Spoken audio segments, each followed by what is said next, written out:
For this bonus assignment, I've decided to look at volunteer, sex, and dark tourism. The voluntourist video mentioned that the volunteers are expected to pay to participate in the budget and that they are required to stay for a minimum of 2 weeks. The communities typically love to have the volunteers because it excites them to learn new things, and the cultures are rather accepting and will even teach the volunteers a thing or two about their own culture. In the video, some of the tourists said that they like to volunteer to connect the local communities, and they also said that they like to seek something unfamiliar and to get out of normality. One tourist said that being from a first world country, we are the minority with the most money, and it is our responsibility to help others. At the time this video was taken, the host society gained a lot from letting these tourists come and help. They helped with teaching English, construction, and working in orphanages. I think that after COVID-19, this particular niche will continue to thrive, especially because a lot of communities will be in need of support. Next, after watching the Sex Tourism in Thailand video, I learned that harvesting rice used to be their best source of income for the locals, whereas now the best source of income is being with a Western man.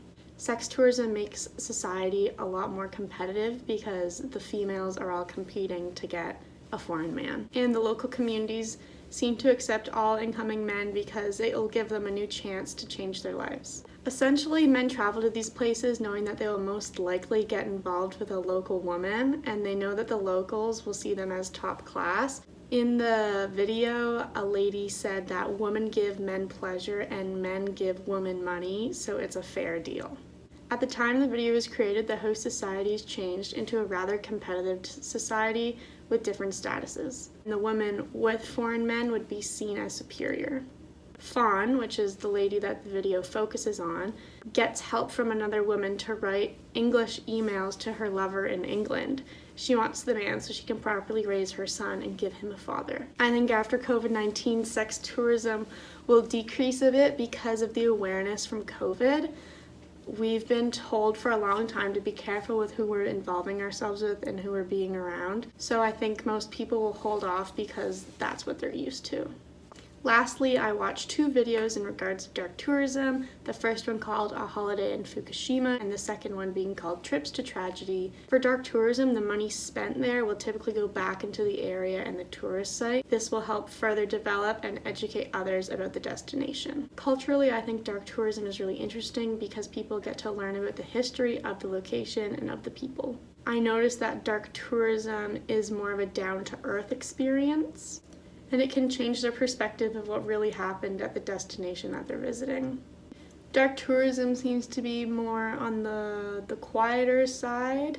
The locals don't really have a lot of involvement. In the first video from Japan, the host city was very run down and beaten up. The population severely decreased. And I think after COVID-19, dark tourism will stay around the same, although people might be interested specifically in COVID itself. So maybe more people will travel to places where COVID originated, for example. Finally, I thought I'd share my own experiences with these 3 types of tourism. In terms of volunteer tourism, I did go to Peru for 2 weeks, and while I was there, I volunteered at a local village. In terms of sex tourism, I have no experience. And dark tourism, I visited the Twin Towers Memorial and Museum.